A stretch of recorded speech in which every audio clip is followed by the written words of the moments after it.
Ganoderma. So sekarang saya nak kongsikan dengan anda, okey, apa kita punya, macam mana kita punya proses nak hasilkan Ganoderma ni. Okey, so kalau kita ataupun anda aware dekat market sekarang ni, Ganoderma ni bukan something new.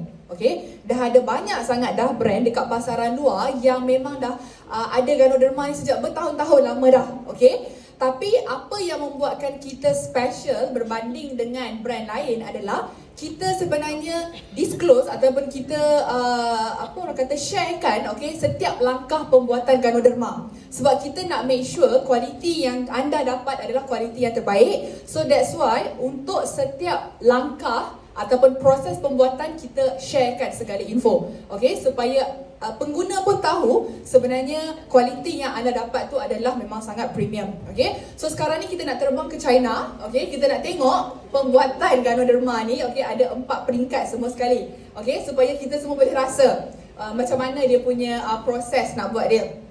So yang pertama, kita akan pergi ke pergunungan Wuyi, dekat China, di mana kita tengok macam mana kita punya Ganoderma tu diambil dan juga nak tanam dekat situ, dia punya proses dia.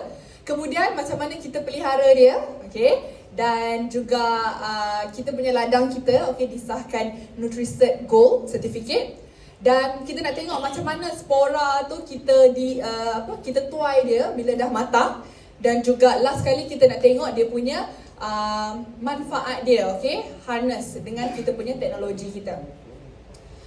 So pertama sekali, Ganoderma ni diambil daripada Gunung Wuyi, bukan Wuxi Wuyi. Lain tau, dua tempat berbeza, jangan confuse. Takut pergi Wuxi cari gunung ni tak jumpa. Sebab gunung ni jauh, dia tempat berbeza. Jangan confuse, dia dua tempat berbeza. Ni Wuyi, Wuyi ni tak silap saya hari tu Dr. Robert cakap dia few hours lah naik train daripada Wuxi. So Wuyi ni dia adalah satu pergunungan, dia punya area dia yang orang kata isytiharkan oleh UNESCO. Dia recognize oleh UNESCO sebagai tapak salah satu historical place lah, diiktiraf UNESCO. So kenapa kita pilih pergunungan Wuyi ni? Sebab secara tradisional ramai dan juga semua orang tahu anything yang kita harvest ataupun ambil daripada Wuyi memang sangat-sangat bernilai, sangat-sangat precious, sangat-sangat premium.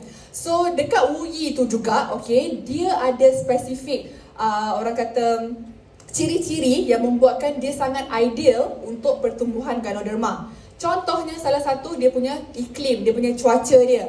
Kelembapan dia sangat sesuai, and then dekat dia punya area tu